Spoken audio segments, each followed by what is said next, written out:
Hey, it's another week, another recipe, and I can't believe I just made a 13-minute video about toast. We are making Welsh Rarebit and also trying an English version as well. Come join me. Hey everyone, welcome back to my kitchen. My name's Courtney Morris and I cook history's forgotten recipes out of random cookbooks I find and sometimes websites. And today I have one that was a suggestion from one of you. Scott's Diesel, thank you so much for making my life a little bit easier this week. If you're new here, thank you for joining me. I hope you enjoy the community. I hope you enjoy the video. I hope you join our community. And if you're coming back for more, I hope you enjoy the video. Thank you all for coming to my little part of the internet, and let's go. We are making Welsh Rarebit, which actually in my favorite victory cookbook here, I have actually gone over this page of quick Welsh rarebit and oatmeal cheese rarebit and potato rarebit. But there's always been part of me that just kind of is like, I should do that one day. I should do that one day. And finally somebody just said, hey, why don't you do this? I'm like, all right, well, we're gonna do it. Holy freaking moly, there is so many variations. I was trying to find a really early recipe, and I found the recipe book from Hannah Glasse. It was popular in the 1700s, and she has recipes for Scotch rarebit, Welsh rarebit, and English rarebit, also spelled rabbit, because apparently rarebit is rabbit because... So in the 1940s, all over the place, cheese was just kind of not something that you ate copiously. But according to the research, to make a traditional Welsh rarebit, you need Caerphilly cheese. I looked up a substitute because I cannot get Caerphilly cheese or any type of that sort of stuff anywhere close to me. They said a good English white cheddar would be fine, or a young English white cheddar, that's what it was. So I managed to find one. So we're gonna give it a shot. It smells delightful. Okay, so this is not the American style cheese on toast or grilled cheese, apparently, because you mix other things with it. It's actually like more gourmet than you would have thought back then. It's a pretty simple recipe in the 1700s, but when you go to some of the newer ones, you've got bechamel sauces all over it, and they look fantastic, but we're gonna go 1940s style first. 2 slices of bread, teaspoon of margarine or butter, because I keep forgetting my margarine. And I finally found a recipe where I can use my Marmite again, my $10 bottle of yeast extract. That's exciting. It's not just sitting in my pantry. Although I did try the Marmite tea that one of you had suggested. I'm sorry I didn't get back to commenting back on that, but it was delightful on a cold day. And then 2 tablespoons of the grated cheese. So it says to toast, oh, I guess I didn't need butter. Okay, toast the bread and spread with margarine and a thin coating of chutney or yeast extract. Do you think it's cheating if I use my toaster? For the sake of quickness, I'm going to shove these in my toaster. While that's toasting, I'm going to shred some cheese. Now, given the 1940s had a lot of shortages, there's also 2 recipes on the same page right next to it where you can make potato rarebit and oatmeal cheese rarebit, which sounds terrible. The difference between it is the potato rarebit uses a mashed potato as the base for the rarebit, which is your rabbit, meaning cheese sauce. And you're supposed to beat them until it's like cream. And then you put as much grated cheese as you can spare with seasoning to taste. I could see that being more of maybe more of a stick to your ribs kind of meal, perhaps. I'm gonna make 3 versions of this today. It says I want to try the 1700s version of the Welsh Rarebit. I want to try the English Rarebit just because, I don't know why, I want to try it. And I'm gonna try the 1940s version. I decided to, since this is a historical recipe channel, I decided to get away from any of the bechamel saucy Jamie Oliver kind of like nouveau cooking styles. Honestly, this is a very simple meal. This is quite simple. And well, it's toasted. For the average person from, I'm gonna say 980 because I really can't vouch for the 400, but the average person from way back then would not have made some sort of a bechamel sauce with the chutney in it. And I mean, really, the fanciest I've come across in between those periods are the English rarebit with the red wine over top. So that's going to be an interesting one. Okay, apparently one side of my toaster was turned up higher than the other. Oh well, still toasty. We'll deal with it. I'm sure over a fire it got a little toasty. I'm going to start with this one, quick Welsh Rarebit, 1940s. 1 teaspoon margarine, and a thin coating of chutney or yeast extract. I'm so excited I have something else to use this on. And then cover with grated cheese. So it says 2 tablespoons. This is a 1.5 tablespoons, so I'll add a little bit more here. Well, that's not a bad amount of cheese, actually. I was thinking that wouldn't be, I mean, I guess it's relative to the size of your bread, but I think this is all right. It's hard for me to not see that as just cheesy toast that I make my kids, but I don't ever put marmite on it, so I guess that makes a difference. Okay. Welsh Rarebit, 1700's style, toasted. Toast the cheese on one side.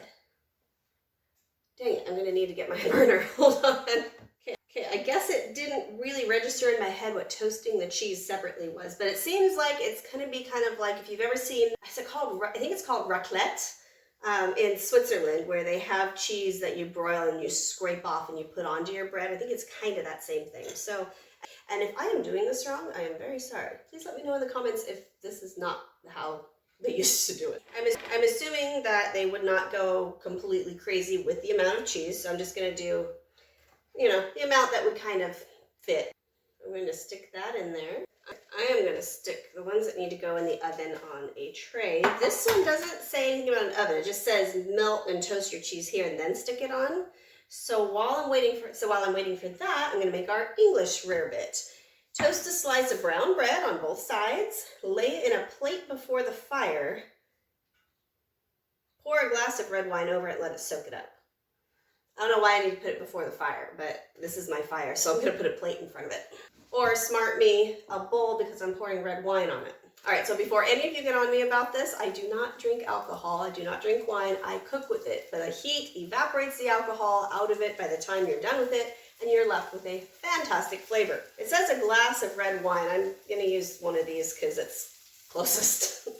I don't know how much a glass would have been back then. I know they drank copious amounts of wine, but this is a very small piece of bread, so I'm just going to soak it. Seems like that would be plenty. Oh, and my cheese is getting toasted. So we're going to let that soak up the wine.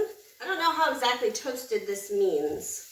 Also, don't get on me for using metal on a Teflon pan. There is no coating left on the bottom of this. This is so old, so we're down to the metal. So I don't really care. Okay, I think that's toasted enough. It is sticky and mushy and oh, it looks delicious. We just take the greasy thing and... How are you doing this? Well, this part is very toasted. Very crunchy. Okay. Well, it's spread well enough. I can turn that off so I don't burn everything else. And hot iron brown the other side. Oh, hot iron brown the other side of the cheese. That makes more sense. Maybe. That looks absolutely awful. Doesn't smell bad. It just looks not great, but my technique probably was very lacking here. Oh well.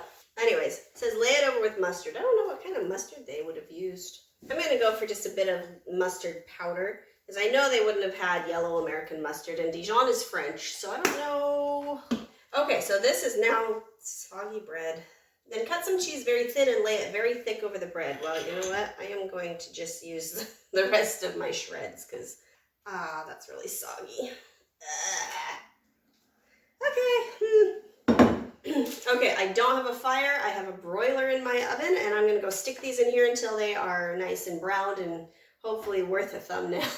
I'm not sure I'm going to be using that one for a thumbnail. All right, these are out of the oven, smelling kind of good. I can definitely see that I like the amount of cheese on the English one better rather than my 2 tablespoons on my 1940's ration cheese recipe, but you know, that's not bad. Okay,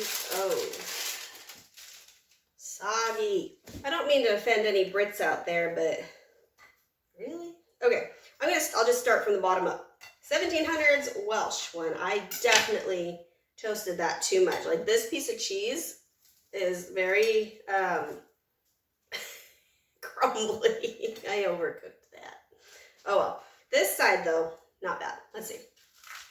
We're good. Cheese on toast. Oh, and I got a little bit of mustard. That's good too.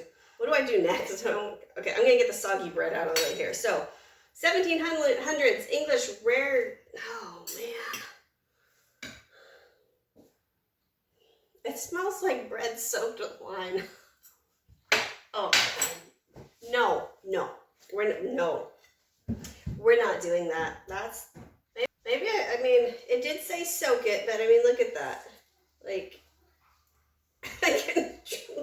it's just gross. So we're going from not bad to absolutely awful to let's see what happens when you have something out of nothing, but you have at least some marmite on there.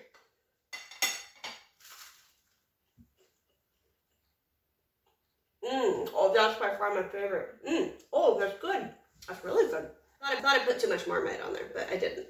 I could see where that could go very, very wrong if you did. But the mixture of almost the sweet flavor of this cheese and the salty of the marmite, that's really dang good. I like that a lot. It does need more cheese though. Would I do this again? Yes. No. Yes, but I'd put marmite on it.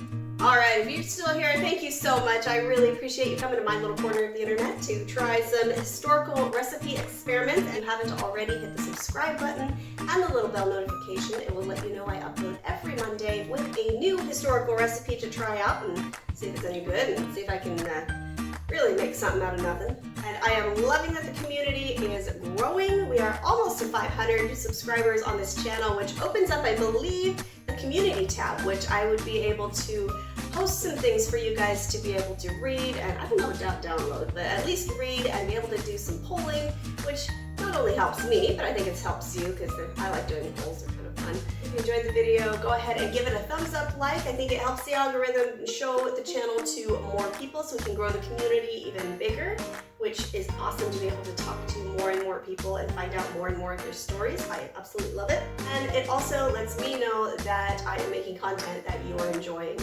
On that note, send me a recipe, say hi in the comments, and if you need something else to watch until next Monday, check that one out. It's pretty good. All right, I will see you next Monday. Have a great week. Bye.